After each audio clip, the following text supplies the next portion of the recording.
नमस्कार। जैसा कि आप सब जानते हैं कि हम यहाँ स्वराज सिंह बेचैन सर की पुस्तक हाथ तो उग ही आते हैं कहानी संग्रह में प्रकाशित घूंघट घूंघट हटा था क्या का पाठ करने के लिए यहाँ उपस्थित हुए हैं। और इस कहानी का पाठ करेंगी मुस्कान, जो कि दिल्ली विश्वविद्यालय के हिंदू कॉलेज में स्नातकोत्तर की छात्रा है।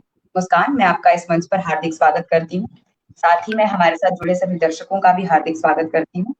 और अब इस कार्यक्रम को आगे बढ़ाने से पहले कि हम कहानी का पाठ करें, इससे पहले मैं चाहूंगी कि मैं इस पुस्तक के लेखक स्वराज सिंह बेचैन सर का एक छोटा सा परिचय आपके सम्मुख प्रस्तुत कर दूं। कथाकार स्वराज सिंह बेचैन का लेखन सामाजिक संघर्षों का दस्तावेज है। व्यक्ति के जीवन की चुनौतियां, भावनाएं और विचार दिनादिन जीवन के संघर्ष का सच्चा लेखा जोखा आपके साहित्य में दिखाई देता है। जीवन के कटु यथार्थ पर लेखन करते हुए भी इनके यहाँ गहराई में कलात्मकता दिखाई देती है। वैसे तो कलावादी नहीं है ये, परंतु उनका कथा लेखन सकारात्मक बदलाव के लिए प्रेरित करता है। उनकी रचनात्मकता में स्वतः ही गहराई और कलात्मकता प्रकट होने लगती है। उनकी कहानियां बड़े रेंज की हैं। उनके लेखन में यथार्थ कलात्मक ढंग से अभिव्यक्त होता है। अब अगर हम बात करें इनकी प्रकाशित पुस्तकों की, तो सर की आत्मकथा है मेरा बचपन मेरे कंधों पर, जिसका अंग्रेजी अनुवाद my childhood on my shoulders है। ये पुस्तक पंजाबी, जर्मन, मराठी, उर्दू आदि में भी प्रकाशित हो चुकी है। इनके कहानी संग्रह है भरोसे की बहन, मेरी प्रिय कहानियां। कविता संग्रह की बात करें तो चमार की चाय, क्रॉन्च हूं मैं, नई फसल, भोर के अंधेरे। इनका शोध ग्रंथ है हिंदी दलित पत्रकारिता पर पत्रकार अम्बेडकर का प्रभाव, दलितेतर वर्ग के उपन्यासों में दलित समस्या और समाधान, जो कि लिम्का बुक ऑफ रिकॉर्ड 1999 में भी दर्ज है। अगर उनके द्वारा संपादित पुस्तकों को देखें तो अम्बेडकर, गांधी और दलित पत्रकारिता, समकालीन हिंदी पत्रकारिता में दलित उवाच, दलित क्रांति का साहित्य, मूल खोजो विवाद मिटेगा, अन्याय कोई परंपरा नहीं, साहित्य में दलित जीवन के प्रश्न, दलित दखल, सामाजिक न्याय और दलित साहित्य, स्त्री विमर्श और पहली दलित शिक्षिका, उत्तर सदी के कथा साहित्य में दलित विमर्श आदि। साथ ही साथ हंस, अमर उजाला, हिंदुस्तान, राष्ट्रीय सहारा आदि में आपके विशेष लेख प्रकाशित होते रहते हैं। और समय समय पर विभिन्न पत्रिकाओं जैसे कि हंस, कथादेश, जनसत्ता, नई धारा, बनासजन आदि में आपकी कहानियां भी हमें पढ़ने को मिलती रहती हैं।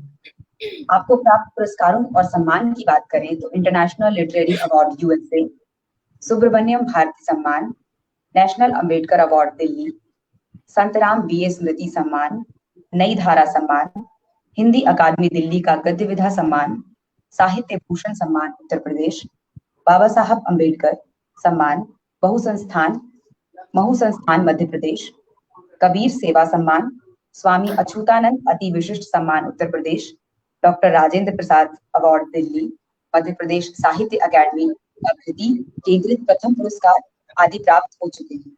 आप एक विशिष्ट प्रोफेसर होने के साथ आप एक वरिष्ठ प्रोफेसर होने के साथ साथ वर्तमान समय में दिल्ली विश्वविद्यालय के हिंदी विभाग में विभागाध्यक्ष के पद पर भी कार्यरत हैं। तो अब हम अधिक वक्त न लेते हुए, चूंकि हम यहाँ कहानी पाठ के लिए जुड़े हैं और आप सभी उसके लिए उत्सुक भी होंगे, तो मैं अधिक वक्त ना लूंगी और मैं चाहूंगी कि मुस्कान इस मंच को संभालें और आगे कहानी का पाठ करें। मुस्कान, आपका स्वागत है। नमस्कार, मैं मुस्कान, दिल्ली विश्वविद्यालय के हिंदू कॉलेज की छात्रा। आज आप सबके समक्ष प्रसिद्ध दलित साहित्यकार स्वराज सिंह बेचैन की कहानी घूंघट हटा था क्या लेकर प्रस्तुत हुई हूँ। यह कहानी विभिन्न सामाजिक मुद्दों पर प्रकाश डालती है, जिनमें गरीबी, दासतत्व प्रथा, पर्दा प्रथा आदि विषय है। एक तरीके से यह कहानी जो है समाज के पिछड़े तबके, समाज के उन तबकों पर प्रकाश डालती है जो हमेशा ही हमारी नजर से या समाज में एक तरीके से अछूते रह गए। तो आइए कहानी शुरू करते हैं। घूंघट हटा था क्या? बच्चों, वैसे तो यह कोई नाम नहीं था, पर जब वे बच्चा था तब लोग उसे बच्चू बोलने लगे थे।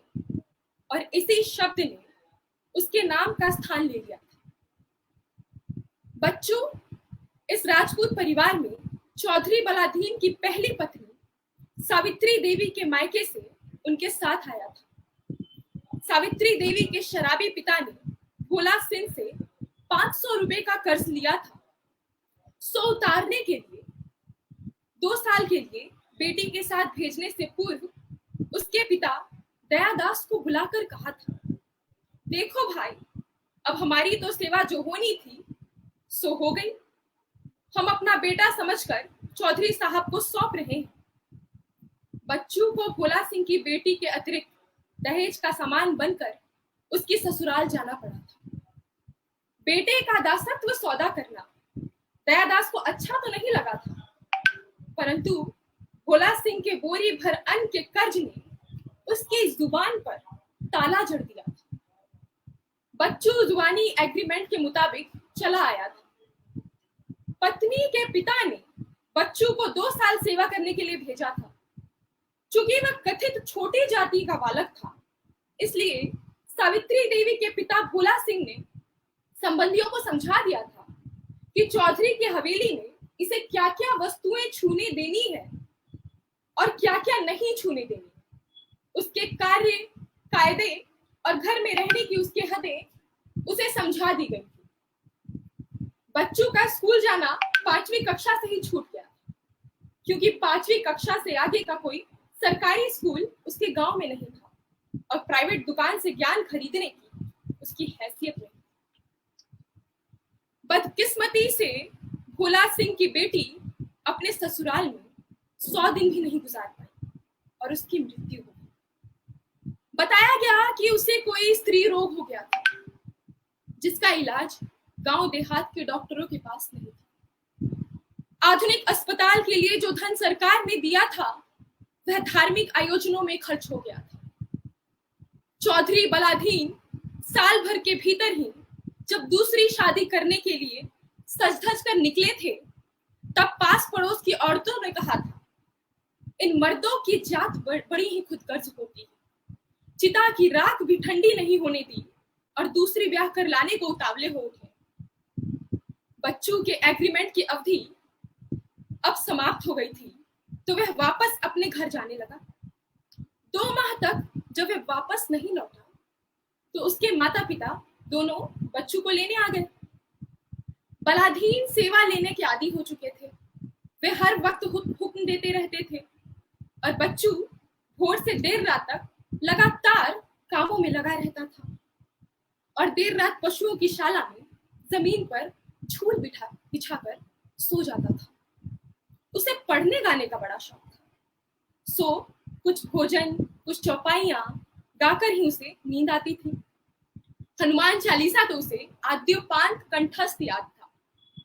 बच्चू के पिता दयादास ने जब बेटे को वापस ले जाने का प्रस्ताव रखा, तो बलाधीन की नीयत में फर्क आता साफ दिखाई दिया। उसने कहा, एक तो यह मेरी ससुराल से मिला है, दूसरे बस्ती और प्रधान की मौजूदगी में तुमने मेरी पत्नी के साथ इसे 2 साल तक रखने का एग्रीमेंट दिया था, परंतु पत्नी की सेवा तो यह मात्र 1 साल ही कर पाया। वह तो इसकी आंखों के सामने ही गुजर गई। जब वह नहीं रही तो एग्रीमेंट भी नहीं रहा। अब तुम इसे यही रहने दो। मेरी दूसरी शादी की बात चल रही है, जल्द ही इसकी नई मालकिन आ जाएगी। बाकी समय यह उसके साथ पूरा करके आजाद हो जाएगा। बलाधीन की दूसरी शादी के लिए जो लड़की दिखाई गई, वह अपेक्षाकृत गरीब बाप की बेटी थी। हालांकि अभी वह 11वीं की छात्रा थी, परंतु बाप जल्द ही उसके हाथ पीले कर अपनी जिम्मेदारी से पीछा छुड़वाना चाहता था। स्कूल में जब वे गाती थी तो श्रोताओं का मन मोह लेती थी। इसका विपरीत प्रभाव यह था कि कई दबंगई जातियों के बिगड़ैल लड़के उससे दोस्ती की आड़ में उसका शोषण करना चाहते थे। पिता को यह खबर खुशी नहीं देती थी। गांव वालों को लड़कों की दोस्ती स्वीकार्य नहीं थी, इसलिए पिता यथाशीघ्र उसकी शादी कर भावी बदनामी की आशंका से बचना चाहता था। परंतु उसके पास दहेज के रूप में देने के लिए कोई जमा पूंजी नहीं थी। ऐसे में बलाधीन से ब्याह रचा देने का मन बनाते हुए उसने अपनी पत्नी से परामर्श किया था। तो उसने कहा था, थोड़े कछु की हूं नाई भई है, और चौधरी बलाधीन 50 से ऊपर के होवेंगे ही, धन दौलत कूका चाटे की जय। लाड़ो का पिता सदाराम क्षण भर के लिए गंभीर हुआ और पत्नी से बोला, देख, जे खाते पीते लोग साठा हुपाठा हो गए हैं और जिन्हें खाईवे पीवे क्यों कुछ नहीं मिले हैं, वे जवानी के जन्नत देखे बगैर बचपन के पतझर से गुजर सीधे बुढ़ापे के मुर्दा घर में प्रवेश करे हैं, यानी मौत से पहले मरे। मैं 60-60 साल के धनुकों को घोड़ा सा दौड़ता देखता हूँ, सुख से आराम में रहेगी, अच्छो खावे पीवेगी तो जीव जल्दी जवान हो जावेगी, वैसे और कितनी बड़ी होगी, तेरे कंधे तक तो पहुंच ही गई है। इस तरह पिता ने लाड़ो को विवाह योग्य मान लिया, माँ को समझा बुझा दिया था और आनंद फानन में विवाह की तैयारी आरंभ कर दी। बारात के ठहरने और खाने का इंतजाम सेठ घेरूमल की धर्मशाला में हुआ था। ब्याह के खर्चे का पैसा बलाधीन ने अपनी ओर से भिजवाया था। बारात में सेवा के लिए भाग दौड़ के काम में बच्चों को लगा दिया था। दूल्हे का मुंह खुला बच्चों को लगा दिया था। हालांकि बलाधीन को लड़की का मुंह अकेले में पहले ही दिखा दिया गया, परंतु फेरों के समय सार्वजनिक रूप से दुल्हन का घूंघट नहीं हटाया गया था। ऐसे में फोटोग्राफरों का उत्साह फीका पड़ गया। दूल्हे का मुंह खुला और दुल्हन का मुंह ढका हुआ, यह भी कोई फोटोग्राफी हुई, किसी ने कहा था, परंतु बलाधीन की ओर से उन्हें समझा दिया गया था कि जब मैं कुछ रस्में निभाने के दौरान दुल्हन के साथ अंदर घर में अकेला होऊंगा, तब वह मेरे सामने घूंघट हटा देगी, तभी तुम हम दोनों की तस्वीरें उतार लेना। सबके सामने घूंघट हटाने से कोई क्या कहेगा? वैसे भी गांव की औरतें कह रही हैं कि चौधरी ने बेटी की उम्र की लड़की को बहू बनाया है, मानो भेड़िया बकरी झपटने जंगल में घुसाया हो। बच्चू दूर दूर खड़ा शादी का कार्यक्रम देख रहा था। किसी युद्ध विजयी योद्धा की मुद्रा में खड़े उसके मालिक की मूछें तनी हुई थी, चेहरा गर्व से दमक रहा था, जबकि दुल्हन के चेहरे पर पर्दा पड़ा था। बच्चू सोच रहा था कि पर्दे में वह हंस रही होगी या रो रही होगी। तमाम लोग दुल्हन का चेहरा देखना चाह रहे थे। बच्चू तो अपनी मालकिन के मुखड़े की एक झलक पाने को बेताब हो रहा था, परंतु नाकाम था। लाड़ो जब ससुराल पहुंची तो उसका बड़ा ही भव्य स्वागत हुआ। हालांकि उसका मन इसे गैर जरूरी समझ रहा था, क्योंकि ब्याह करवाने का उसका तो अभी तक कोई इरादा नहीं था। वह तो अभी पढ़ना लिखना चाहती थी, परंतु चौधरी बलाधीन की ओर से यह आश्वासन दिया गया था कि उसके पढ़ने लिखने की हसरत पूरी कर दी जाएगी। सूबे के मंत्री की गुप्त साझेदारी के साथ वे स्वयं इसी साल लड़कियों के लिए एक निजी कॉलेज खोल चुके हैं। घर पर ही कोई लेडी टीचर लगाकर लाड़ो की पढ़ाई करा दी जाएगी। अगली सुबह बाहरी घेर में बच्चू बैलों को सानी खिला रहा। औरतें नई बहू की मुंह दिखाई करके लौट रही थी। वे कहती जा रही थी, कितनी मलूक है, भक भूरी अंग्रेजन सी, पहली तो जाके पाँव के धोवन हूं नाय हती। इस पर दूसरी स्त्री ने कहा, चाची कैसी बातें कर रही हो, गोरी ही तो ना हती, तनिक सावरी हती, पर नाक नक्श बोल चाल सब तरह गुणवती तो हती। अरे मर्दनू में औरत के गुण कौन देखत है, सब कसाई की तरह मांस चमड़ी देखत है, तनिक गोरी देखी और लार टपकन लागी, जा बेचारी के गुण अवगुण किन्ने देखे। दूसरी बोली, तेरे मर्द की लार गोरी छोरी देख के टपकी थोड़ी बहना, मेरे मर्द तो मेरे अलावा काऊ और को आंख उठाई के नाई देखतू है, सभी को माँ बहन समझतू है, जैसी है अच्छी है, हो पर है तो बिचारी बच्ची, खेलवे पढ़वे की उम्री है। बाकी चौधरी तो जाके बाप की उम्री ते बड़े हो तो जे राजपूत तो औरतिन को जमदूत है, इनने बड़ी बेकदरी कर रखी है घरवारन की। थोड़े दिन खिलौना गुड़िया बनाई के खेलत है, फिर दूसरी तीसरी देखत है, नैक कद काठी की 19 भई तो त्याग दई, तनिक कारी चमड़ी देखे तो धकेल दई, बालक नहीं भाई तो छोड़ दई, बालकुन में हूँ लड़का पैदा नहीं करे तो मानो पत्थर पैदा करी दई। उतने में मन नहीं भरतू तो पास पड़ोस में ताक झाक करे हैं। रही गई बात ब्याहता की तो चौधराइन बनने तो घूरे के कुतिया बनने जैसा होवे है। औरतिन की आजादी तो भंगिन चमारिन में होवे है। वो जाने हैं बहू बेटुनी की कद्र कर लो, सोने अछूत बनाई रखो है। बेचारुनी के घर जमीनों पे जय विदेश हमलावरों की तरह कब्जा कर लेवे हैं। इनके यहाँ तो औरत से गैया भैंसिया 100 गुना अच्छी है। ये औरत जात की कदर काहे करेंगे? मरी जाए तो दूसरी तीसरी, और दान दहेज के नाम पर बाकी माँ बाप के घर दिन दहाड़े डाको डायरी लूट खसोट लावे हैं। बच्चों को औरतों का वार्तालाप अजीब लग रहा था।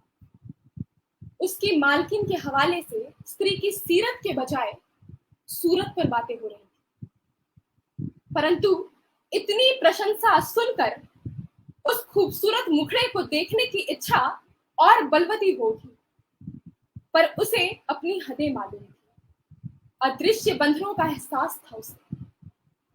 लाड़ों की पहली सुहागरात सुख आनंद की रात नहीं, बल्कि संतरास की रात थी।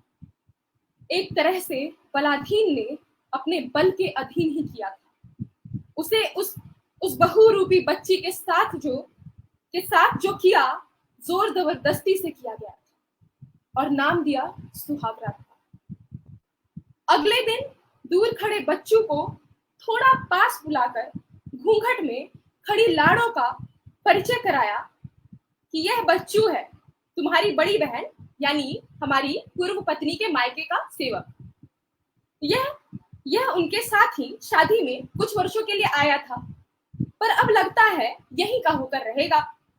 अब यह हर वक्त तुम्हारी सेवा में हाजिर होगा।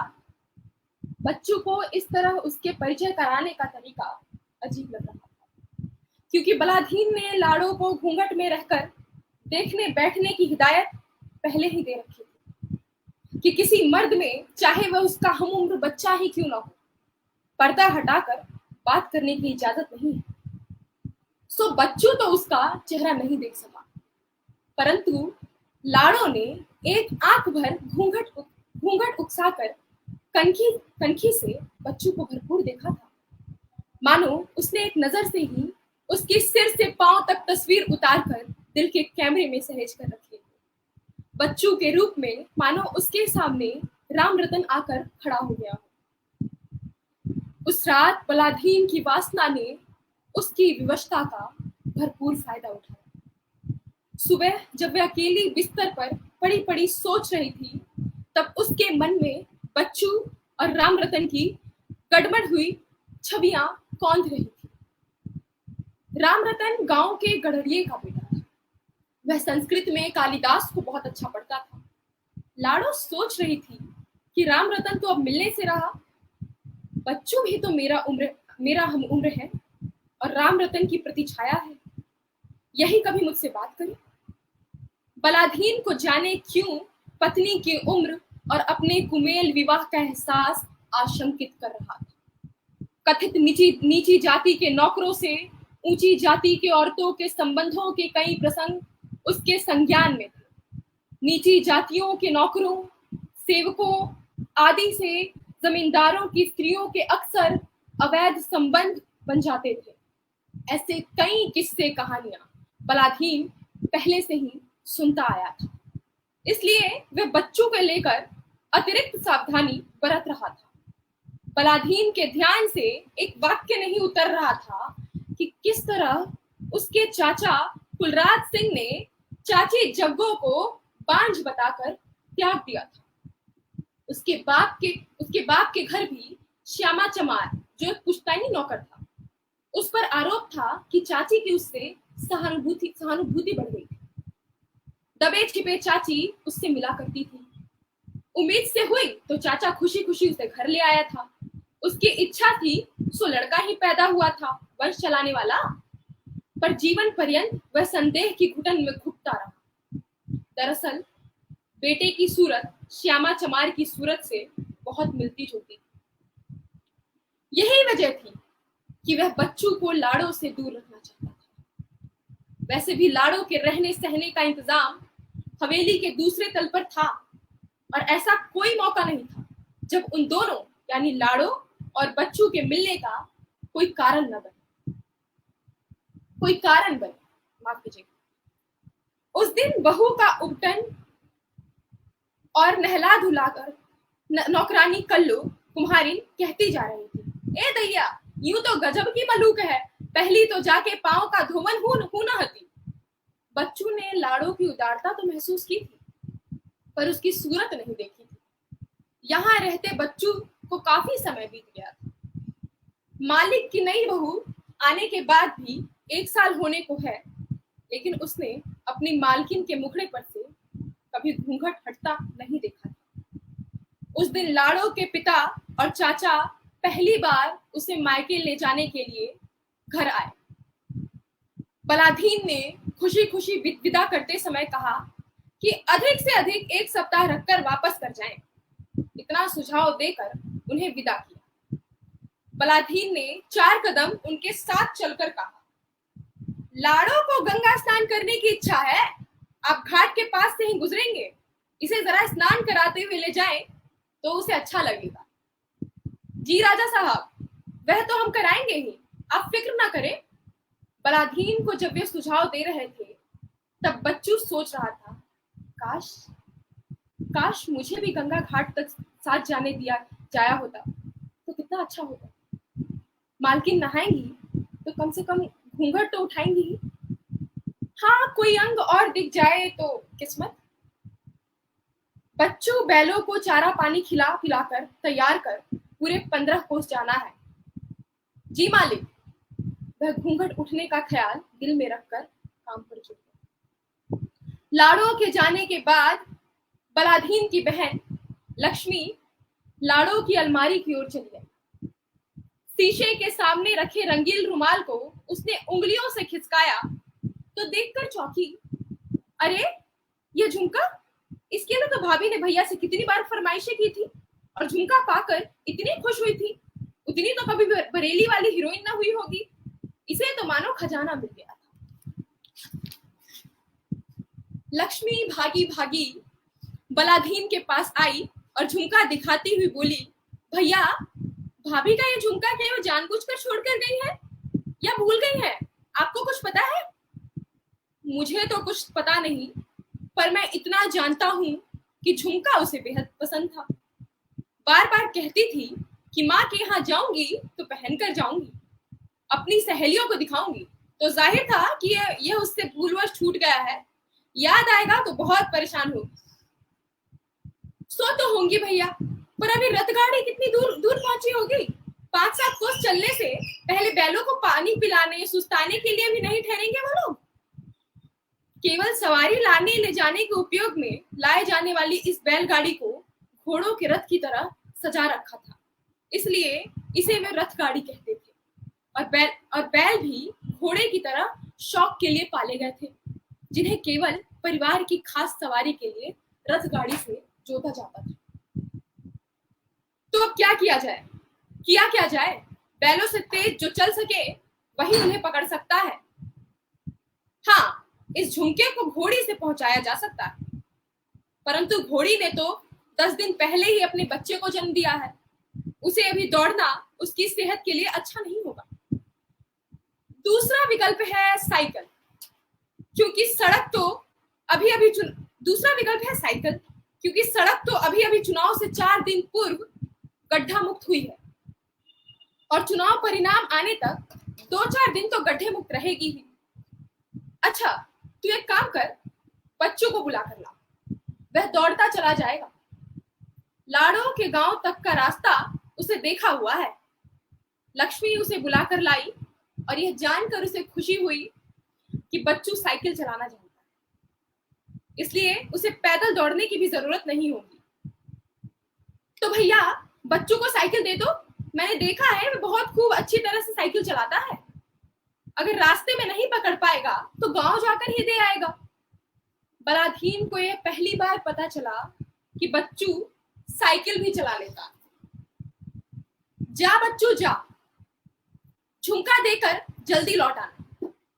और देख, झुमका लाड़ो के हाथ में मत देना, उसके पिता या भाई को देकर आ जाना।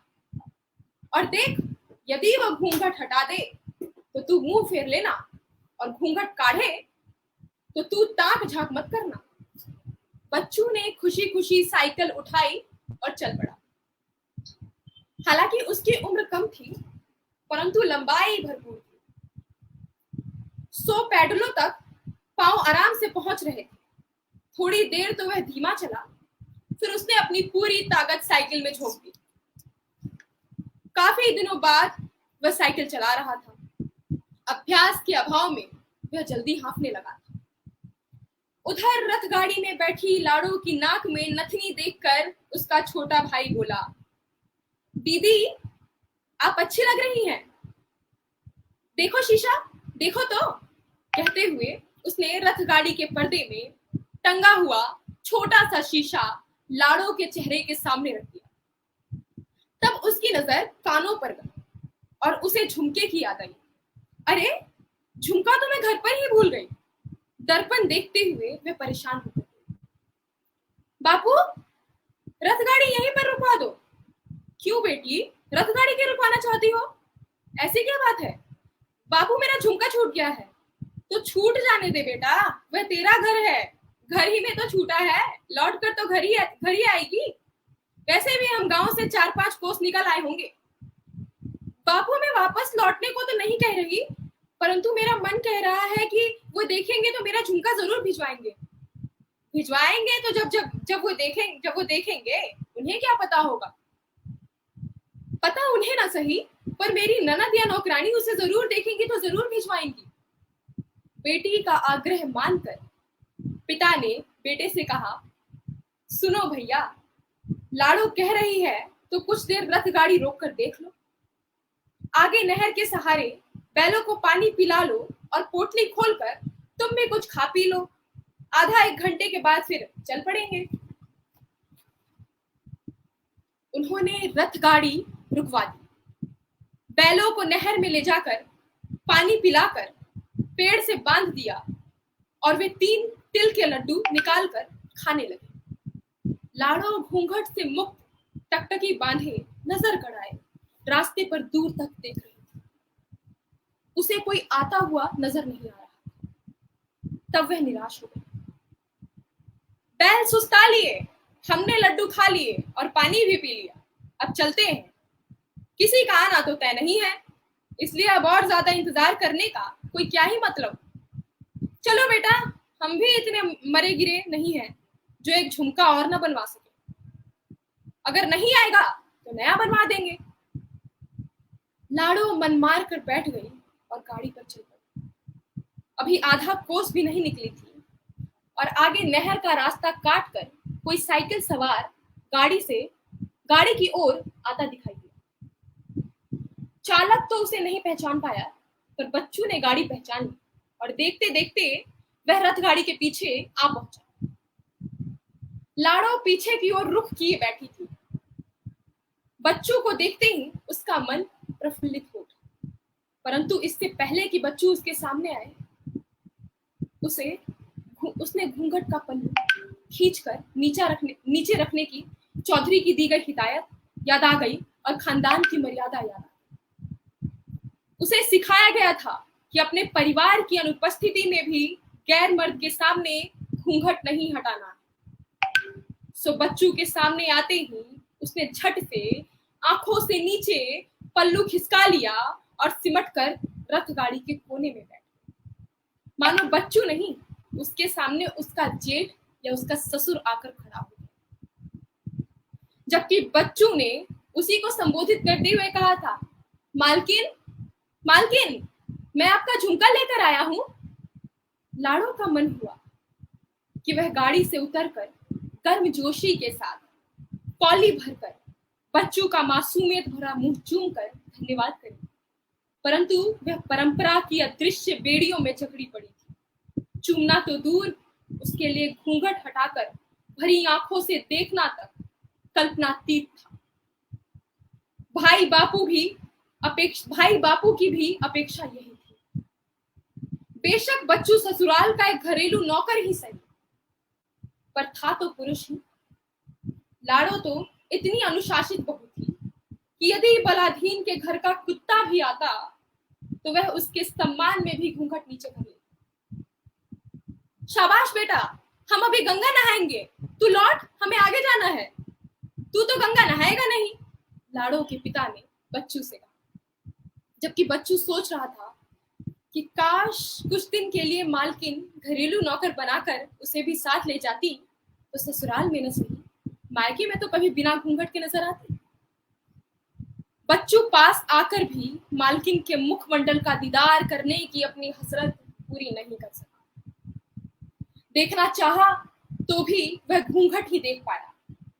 वह निराश हुआ, परंतु उसने सोचा कि गंगा की घाट तक वह रथ गाड़ी के साथ तो जा ही सकता है। जी, आप मुझे इजाजत दे तो मैं साइकिल से आपके पीछे पीछे गंगा घाट तक चलना चाहूंगा। आप मोहलत देंगे तो मैं भी गंगा में डुबकी लगाकर लौट आऊंगा।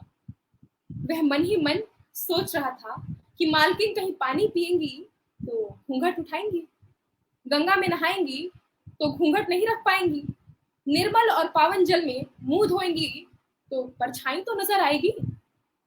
वह साइकिल को गाड़ी के कभी आगे ले जाता, कभी पीछे चलाता, परंतु 10 कोस की यात्रा में घूंघट नहीं उठ पाया और आखिर झक मारकर गंगा स्नान करने का इरादा छोड़कर वह वापस लौट आया। कुछ दिन बाद लाड़ो भी वापस आ गई। एक दिन बलाधीन साल भर से शुभ मुहूर्त निकलने के इंतजार में रखी बड़ी बहू के अस्थियों को हरिद्वार विसर्जन के लिए ले जाने हेतु घर के सदस्यों को लाड़ो की देखभाल का जिम्मा सौंपकर और बच्चों को खेत जवार ढोर डांगर के ढेर सारे काम बताकर मुंह अंधेरे ही हरिद्वार को निकल गए। उनके जाने के 4-5 घंटे बाद ही लाड़ो को प्रसूति के दर्द होने शुरू हो गए।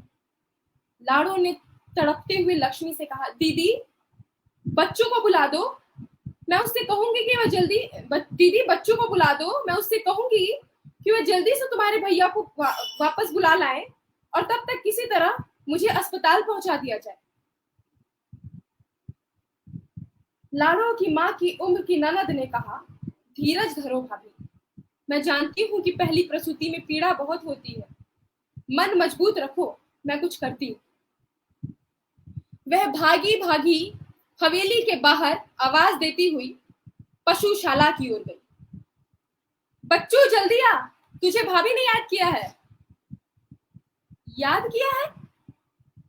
वाक्य उसके कानों में शरबत की तरह घुल गया, पर अगले ही क्षण उसने सुना, भाभी की तबीयत खराब है, वे कह रही है। क्या कह रही है? बच्चू ने उतावला होकर पूछा। यही कि बच्चू कहाँ मर गया। वैसे तो बड़ा मालकिन मालकिन करता फिरता था, अब मालकिन की जान पर बनाई है तो अस्पताल भी नहीं ले जा सकता। तो मैं देखने चलूं? बच्चू के चलने के इरादे से लक्ष्मी को याद आया कि कहीं भाभी घूंघट नहीं रख पाई तो। अतः वह सोचकर बोली, नहीं, तुझे उनके पास चलने की जरूरत नहीं। तू ऐसा कर, बस में बैठ और अभी तुरंत हरिद्वार चला जा और भैया को जल्दी वापस घर बुला कर ले आ। मैं हरिद्वार में उन्हें कहाँ ढूंढूंगा? बच्चू ने सवाल किया। ढूंढने की कोई जरूरत नहीं है, वे हमारे पुश्तैनी आश्रम पर ही जाते हैं। मैंने इस पर्चे में पता लिख दिया है, इतना तो तू पढ़ा लिखा है ही। जा, हरिद्वार पहुंचकर किसी से पूछ लेना। तू नहीं जाएगा तो हो सकता है कि आश्रम में शांति पाने के लिए वे 2-4 दिन वहां और रुक कर आए। तो मैं एक नजर मालकिन को देख तो लूं। यह वाक्य जहन में आया, परंतु उसने जुबान से बाहर नहीं निकलने दिया और बोला, हवेली में चलूं क्या? मालकिन कुछ और कहे तो? नहीं, वो कुछ नहीं कहेंगी, कुछ कहने सुनने की स्थिति नहीं है उनकी। तू देर मत कर, जल्दी जा, और हाँ, सुपरफास्ट से जाना। 500 का नोट हाथ पर रखते हुए लक्ष्मी ने कहा और बच्चू पहली बस से हरिद्वार के लिए निकल गया। और लक्ष्मी लाड़ो के पास लौट आई। उसे देखते ही लाड़ो के दर्द भरे स्वर में उसे देखते ही लाड़ो ने दर्द भरे स्वर में प्रश्न किया, बच्चू आया नहीं? भाभी, मैंने उसे भैया को बुलाकर लाने के लिए हरिद्वार भेज दिया है, लक्ष्मी ने कहा। अरे, यह तुमने क्या किया? बच्चू मेरे लिए डॉक्टर लाता या मुझे अस्पताल ले जाता? अब कब वह हरिद्वार पहुंचेगा और कब वो आएंगे? लाड़ो ने दर्द से तड़पते हुए कहा।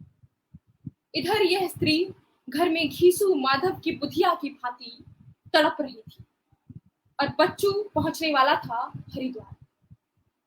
वह यात्रा भर लाड़ो को याद करता जा रहा था। कैसे रही होंगी वो? कभी घूंघट से बाहर नहीं देखा उनका मुखड़ा।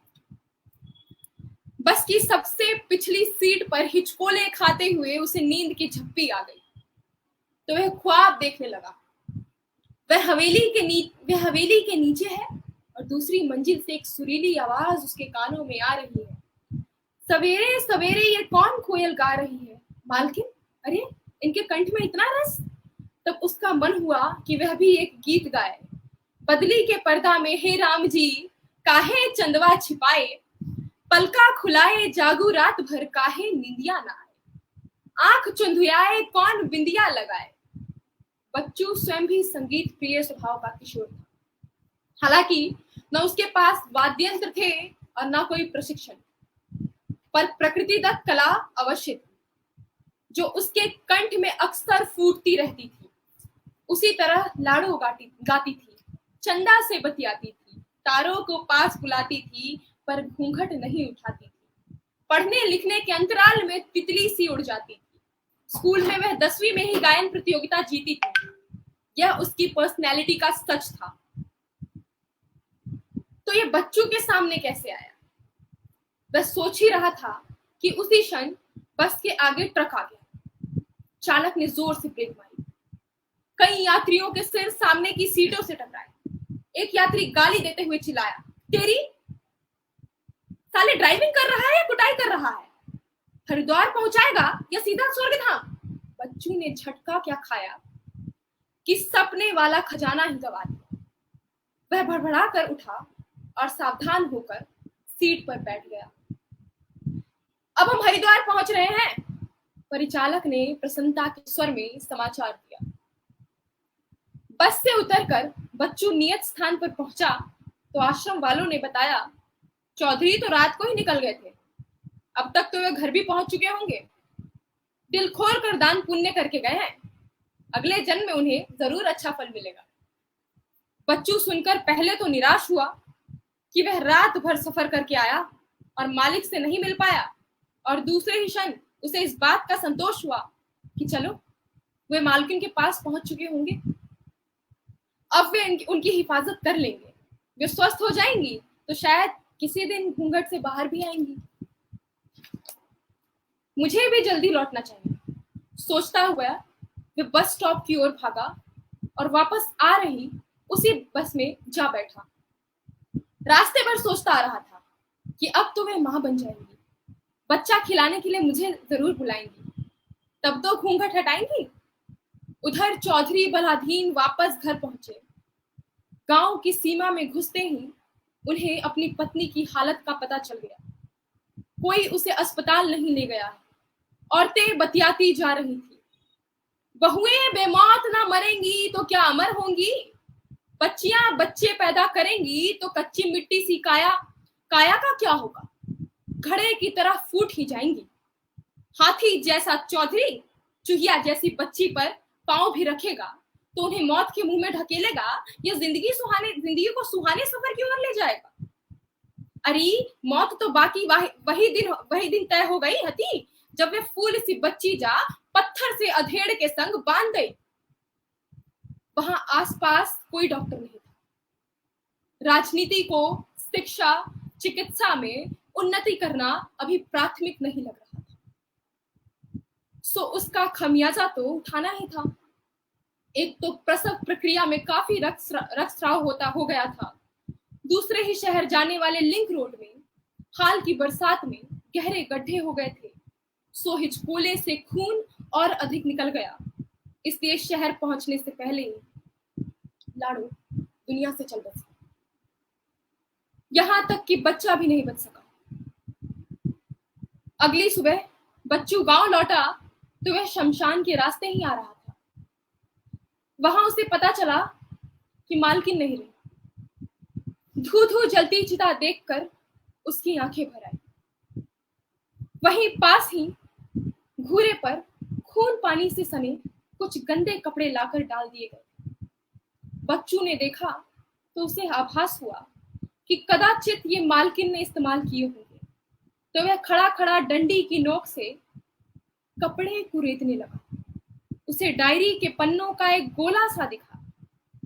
बच्चू ने उसे खोला तो लाड़ो की लिखत पहचान कर उसकी आंखों में चमक आ गई। उसे लगा मानो उस लिखत के बीच घूंघट हटाकर मालकिन की सूरत उतर आई है। भारी उत्सुकता और कौतूहल के बीच उसने पढ़ना आरंभ किया। घूंघट घुटन की ना मेरी बहना, चांद का जैसे जेल में रहना, नथ झुमका हार हंस लिया, घूंघट से आजादी अच्छी, बेमतलब का सारा गहना, घूंघट घुटन का नाम मेरी बहना। बच्चू कतरने जोड़ता, पढ़ता, कविता को कलेजे से चिपका कर ऐसे अनुभव करता है मानो उसने कविता को नहीं बल्कि खुद मालकिन ने उसे सीने से लगा लिया। हवेली में पहुंचते ही उसने अन्य नौकर चाकरों से आहिस्ता से पूछा, तुम में से किसी ने उनका मुखड़ा देखा था क्या? तुम में से किसी ने उनका मुखड़ा देखा था क्या? मुखाग्नि देते वक्त भी घूंघट हटा था क्या? मुखाग्नि देते वक्त भी घूंघट हटा था क्या? तो ये जो अंतिम प्रसंग है, जो हमारे सामने प्रश्न चिन्ह खड़े कर देता है कि किस प्रकार एक स्त्री जो है घूंघट में रहकर अपना पूरा जीवन त्याग देती है। ये जो अंत जो कहानी में जो प्रश्न है वो हमारे समाज की स्थिति को बयां करता है कि पितृसत्तात्मक समाज में स्त्रियों की क्या स्थिति है। हालांकि पर्दा प्रथा तो आज नहीं रहा, लेकिन हम इस कहानी के माध्यम से समझ सकते हैं स्त्रियों की स्थिति को, हाशिए पर पड़े समाज में जाति प्रथा, भेदभाव को। तो उम्मीद करूंगी कि आप सभी इस कहानी से कहीं ना कहीं जुड़ा हुआ महसूस कर पाए होंगे। कहानीकार शिवराज सिंह बेचैन जी ने एक तरीके से हाशिए पर पड़े समाज को इस कहानी के माध्यम से स्वर देने का प्रयास किया है। यह पुस्तक है हाथ तो उघी आते हैं और इसकी पहली कहानी है कि घूंघट हटा था क्या। तो उम्मीद करूंगी आप भी इसको पढ़िए। इसमें ऐसी अनेक कहानियां हैं और आप पढ़ करके काफी हद तक इससे जुड़ा महसूस कर पाएंगे। अंततः आप सभी दर्शकों का मैं हृदय से धन्यवाद ज्ञापित करना चाहूंगी कि आप सभी लोग जुड़े और कमेंट्स में आप अपने विचार बिल्कुल स्वतंत्र रूप से व्यक्त कर सकते हैं कि आपको कहानी कैसी लगी, आप कितने हद तक इससे जुड़ा महसूस कर पाए।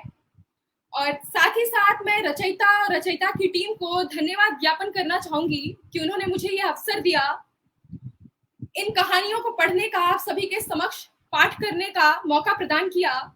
उसके लिए मैं धन्यवाद ज्ञापित करना चाहूंगी और आप सभी से विदा लेते हुए अंततः यही कहना चाहूंगी कि पुस्तक है हाथ तो उघी आते हैं। हिंदी विभाग के विभागाध्यक्ष शिवराज सिंह बेचैन सर की कहानी है, जो प्रसिद्ध दलित साहित्यकार भी है। वो परिचय के मोहताज नहीं है। तो आप सभी से उम्मीद करूंगी अवश्य पढ़िए और आप सभी को जुड़ने के लिए बहुत बहुत धन्यवाद, हृदय से धन्यवाद ज्ञापन आप सभी का।